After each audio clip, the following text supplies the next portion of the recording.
তবে শেষ দেখায় বৃষ্টিতে ভিজে রিকশায় আপনার পাশে বসা আমিকে সবচেয়ে সুখীভাবে পেয়েছি।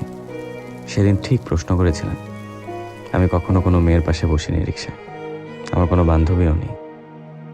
আপনার এত আন্তরিকতা আমাকে সেদিন সবচেয়ে বেশি সুন্দর স্মৃতি দিয়েছিল, যদিও মুহূর্তটা বেশিক্ষণের নয়।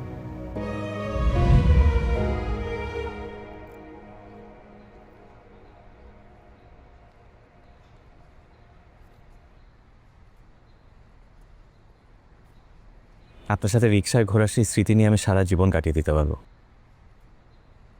যদিও স্মৃতিটা বেশিক্ষণের না।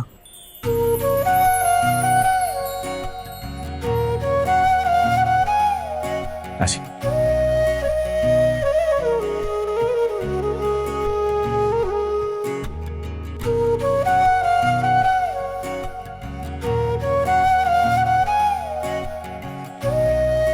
দেখুন, আপনি একজন ডক্টর,